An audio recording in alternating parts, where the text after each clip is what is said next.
Chers enfants, chers amis, bonjour. Voilà, nous poursuivons toujours le catéchisme. Et le catéchisme, aujourd'hui, nous allons voir la question de l'ascension du Christ. D'abord, il faut se positionner dans l'histoire terrestre de Jésus. Jésus est né à Bethléem, il a grandi à Nazareth, il a enseigné dans la Galilée, dans le nord du pays, autour du lac de Tibériade, et il a terminé à Jérusalem avec son entrée glorieuse comme Messie, comme roi, par acclamé au son de Hosanna, fils de David, béni soit celui qui vient au nom du Seigneur. Et puis, il a vécu sa passion. Il a été mis hors de la ville pour vivre la croix sur le mont Golgotha. Et voilà que 3 jours après, eh bien, il ressuscite. Et il apparaît aux apôtres.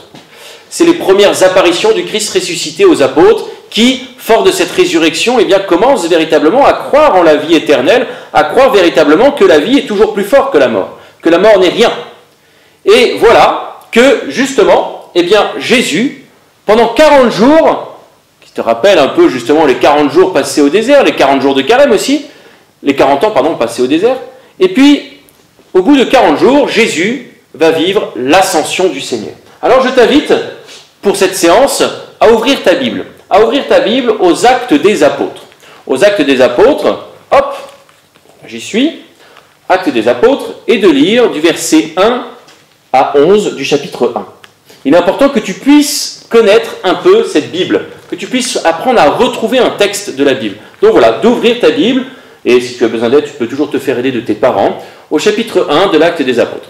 Alors tu vois, les Actes des Apôtres, c'est important. Pourquoi ? Tout d'abord, ça a été écrit par Saint Luc, l'évangéliste. Tu sais qu'il y a 4 évangiles, Saint Marc, Saint Matthieu, Saint Luc, Saint Jean.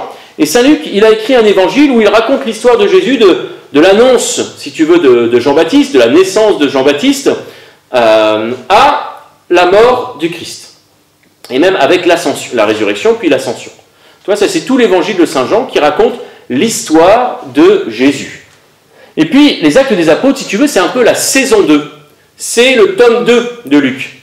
Et Luc, il va raconter la vie des premiers apôtres. Comment les premiers apôtres ont annoncé la bonne nouvelle, comment les premiers apôtres ont annoncé l'évangile. Et l'épisode commence, ou plutôt le livre des Actes des Apôtres, commence avec l'ascension. Cher Théophile, c'est-à-dire celui qui aime Dieu, celui qui est aimé de Dieu. Dans mon premier livre, j'ai parlé de tout ce que Jésus a fait et enseigné depuis le moment où il commença jusqu'au jour où il fut enlevé au ciel. Voilà, il t'explique que là, il a écrit un évangile. Après avoir, par l'Esprit Saint, donné ses instructions aux apôtres qu'il avait choisis, Jésus donne une mission aux apôtres. C'est à eux qu'il s'est présenté vivant après sa passion. Il leur a donné bien des preuves puisque pendant 40 jours, il leur est apparu et leur a parlé du royaume de Dieu. Pendant toute sa vie terrestre, Jésus a parlé du royaume de Dieu. Et dans l'esprit du peuple juif, justement, eh bien, le Messie devait descendre de David, de la lignée de David, du roi David, et devenir aussi lui-même roi. Et donc, de prendre le pouvoir en Israël. Et c'est pourquoi, dans la tête des Juifs, eh bien, Jésus devait être, ou le Messie en tout cas, devait être un roi politique. Et Jésus se montre comme un roi humble, humilié, crucifié, qui donne sa vie pour ses brebis. Et ce royaume de Dieu, eh bien, Jésus leur a enseigné ce que cela veut dire, mais aussi et surtout, il leur a demandé de le mettre en place, de l'établir sur terre. Au cours d'un repas qu'ils prenaient avec eux, cela doit te rappeler aussi que, eh bien, même après la résurrection, Jésus continue à prendre des repas avec ses disciples. Il leur donna l'ordre de ne pas quitter Jérusalem, mais d'y attendre que s'accomplisse la promesse du Père. Quelle est-elle, cette promesse ? Il déclara, « Cette promesse, vous l'avez entendue de ma bouche. Alors que Jean a baptisé avec de l'eau, souviens-toi, fais mémoire du baptême de Jésus, qui plonge dans les eaux et qui se fait baptiser par Jean-Baptiste, son cousin. C'est dans l'Esprit Saint que vous serez baptisés d'ici peu de jours. » Jésus promet l'Esprit Saint, et ça aura lieu avec la Pentecôte. Ainsi réunis, eh bien, les apôtres l'interrogeaient. « Seigneur, est-ce maintenant le temps où tu vas rétablir le royaume pour Israël ?» Toujours cette question, est-ce que c'est maintenant que l'on va te libérer eh bien, de l'invasion des Romains ? Est-ce que c'est aujourd'hui que enfin Israël va régner ? Et Jésus répond, « Il ne vous appartient pas de connaître les temps et les moments que le Père a fixés de sa propre autorité. Apprendre à faire confiance à Dieu. » Ça va être l'histoire des apôtres pendant tout le livre des Actes des apôtres. Faire confiance à Dieu. C'était aussi l'histoire du peuple juif dans le désert. Apprendre à faire confiance à Dieu. Apprendre à s'abandonner à Dieu. Voilà ce que Jésus demande à ses disciples. Mais vous allez recevoir une force quand le Saint-Esprit viendra sur vous. Il annonce la Pentecôte. Vous serez alors mes témoins à Jérusalem, dans toute la Judée et la Samarie et jusqu'aux extrémités de la terre. Il leur promet l'Esprit Saint. Il leur promet l'Esprit Saint qui leur donnera une force pour évangéliser.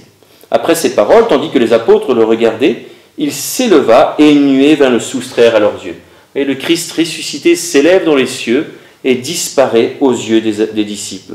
Et comme ils fixaient encore le ciel où Jésus s'en allait, voici que devant eux se tenaient deux hommes en vêtements blancs, deux anges, qui lui dirent « Galiléens », autrement dit, il s'adresse aux disciples, « Pourquoi restez-vous là à regarder vers le ciel ? Ce Jésus qui a été enlevé au ciel d'auprès de vous viendra de la même manière que vous l'avez vu s'en aller vers le ciel. » Eh bien, ici, Jésus monte au ciel, il va s'asseoir à la droite du Père, comme nous le disons dans le credo tous les dimanches, et il va régner. Il va vraiment devenir le roi de l'univers, le roi du monde, le roi de tous les hommes, de tous les temps. Et puis, ce qui est important de voir, c'est que justement, eh bien, les disciples sont toujours là à regarder le ciel, en oubliant la promesse de Jésus, la demande de Jésus, qui est de quoi ? Qui est de annoncer l'évangile.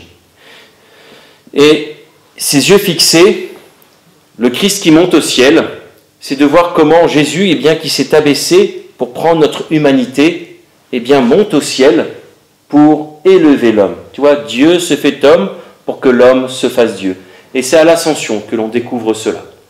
Tu es invité, toi aussi, eh bien, à monter au ciel auprès de Dieu, à prendre ta place que Jésus t'a préparée et à vivre véritablement cette vie chrétienne. Nous verrons la semaine prochaine la question de la Pentecôte. Je t'invite à relire vraiment ce texte du livre de l'Ascension que l'on fêtera justement dans 3 semaines à la messe pour connaître un peu mieux cette histoire et mieux vivre eh bien, le jeudi de l'Ascension. Je te souhaite une bonne journée et je te dis donc à très bientôt, à la semaine prochaine.